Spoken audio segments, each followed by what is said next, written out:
Hey everybody, what's up? Tom Dunn here from throughtheblack.com. Thank you so much for subscribing to the new channel. Yes, you're watching it. This is it. Some people have had some confusion. I can't find the new channel. This is the new channel, and we have surpassed our 300 subscriber mark. That was our last goal. Our next goal is 700 subscribers. So, anyway, when we hit 1,000 subscribers, we're going to be able to go live on out on the field using phones. And anyway, we're trying to obviously get as many subscribers as possible. So the goal is tens of thousands of people that we want to reach with our videos. Okay, so when you like and subscribe, it helps us out so much. When you share the videos, other people see them and they're like, hey, what's going on with these guys? I want to check it out.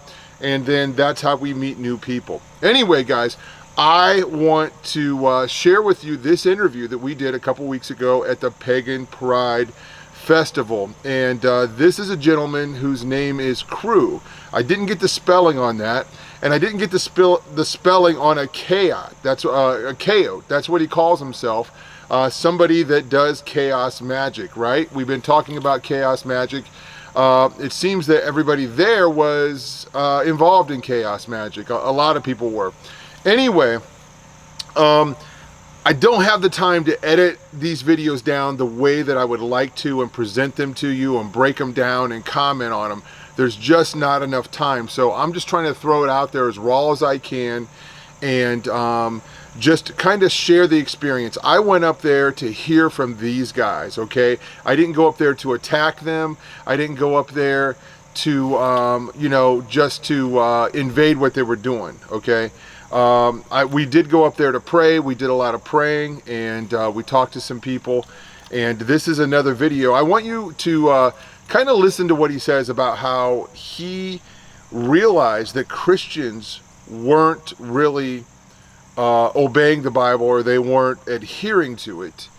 And he kind of thinks he's even, he obeys the Bible better than Christians do. Now, I disagree with that. I didn't disagree with him there. But again, I wanted to, let him share what he thought. And I feel like we got a real candid, kind of view of what was going on through these guys, in these people's heads, right? So he believes that, Christians are not obeying the word. They're not adhering to what it says, and therefore Christianity is false. Well, the truth is that we are human beings, and we're not perfect. There's never going to be sinless perfection on this side of heaven, okay?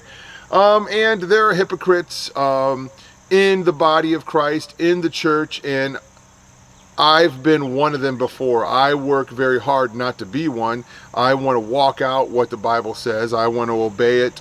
And the Bible, as my friend Russ has said many times, this book knows me, right?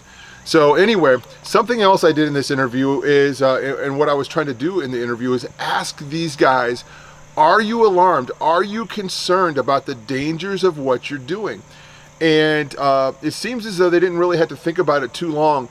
Most of these guys said, no, we're not concerned. There is dangers if you don't, use the right wording and things like that. And I wonder how many dark or bad experiences these people have had. I don't know if they're trying to cover up or what, and I'm just going to take this person at their word. But they weren't alarmed, and they weren't concerned about the dark aspect or the demonic aspect of what they're doing. So one reason it could be is the demons are cloaked, okay? We understand this, that even Satan himself has the ability to transform himself into an angel of light, okay? Now, their appearance, their dress, it would seem kind of dark, all right? But it seems as though their experience may not be that dark. Well, here's the thing. If you're a pagan, if you're a witch, if you're a chaot involved in this, and you want out, and you've entered into something that you weren't expecting, I'm telling you right now, Jesus Christ is the only way. Surrendering your life to Him, okay, and you're putting your faith on Him, confessing that He is Lord. So, you know, again, repenting of your sin, repenting, asking for forgiveness, and turning away from it, okay? The authority of Christ is the only thing that can shut down these gods, these spirits, okay? These spirit guides, what you're experiencing, these ghosts, all of these things. He is the one, the authority of Christ is the one that silences it all, okay? Nothing else works. Buddhism, Islam, Scientology, okay? It doesn't work. So I just want to put that message out to anybody that might be listening. There is a way to stop the harassment of the demonic presence, and that's through Jesus Christ. Hey guys, check out this interview. I want to hear what you think about what this guy had to say, and leave a comment and let us know what's going on.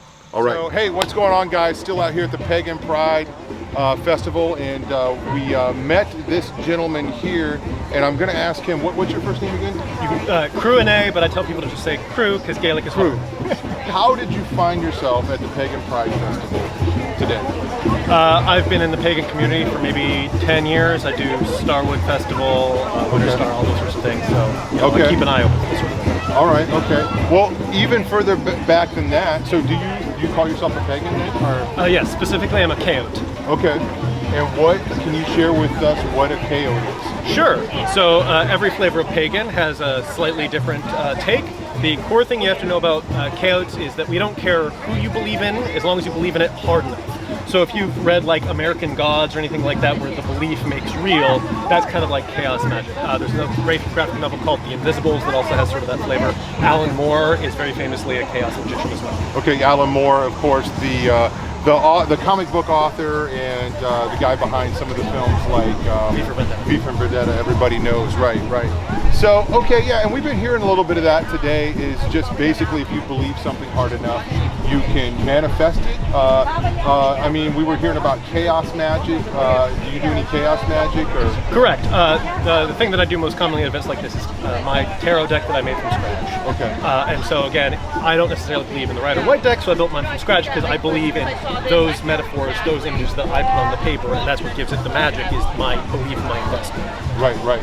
So let me ask you this, and this is not like a gotcha question, okay, but do you really believe like that you have power, there's power in what you're doing?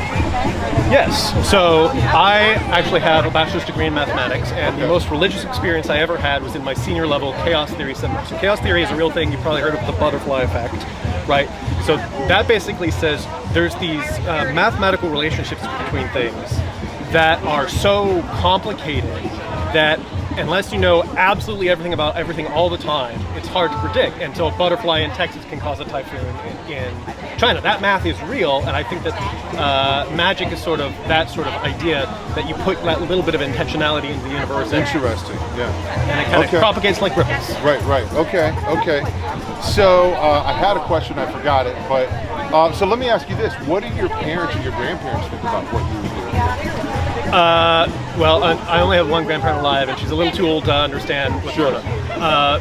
But my mother knows, and she buys me like the pagan Halloween book and stuff like that. So she supports it, but it's like not her thing. She grew up Christian. She sent me to a Christian middle school, so but she doesn't care. It's she knows that I'm doing like. And did that type of education have any effect, do you think, of where you're at now? Yeah, sure. I would say that I probably read more of the Bible than most Christians have. Right. So like I really understand like some of those deeper messages about being kind to others, like the tax collector isn't your enemy.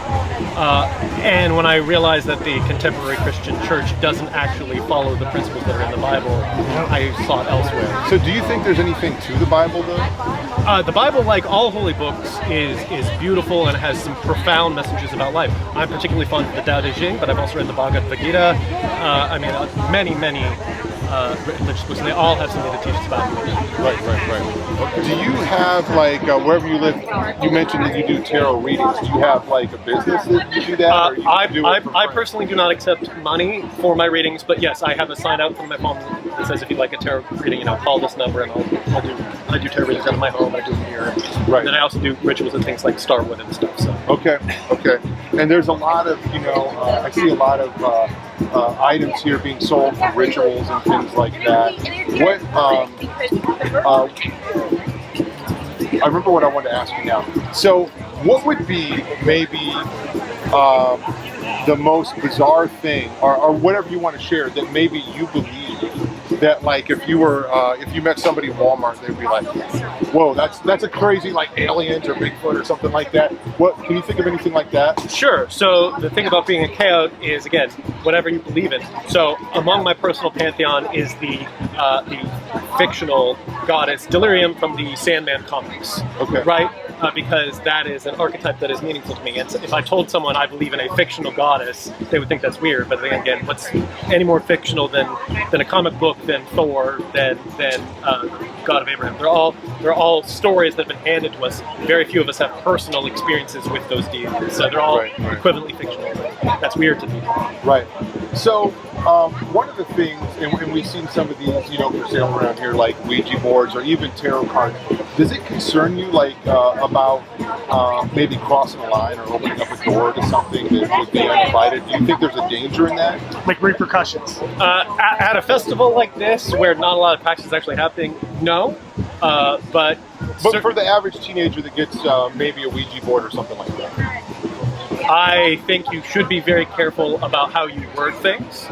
There's lots of folklore about monkey's paws and things like that in every culture. So I think intentionality and precision and care is important.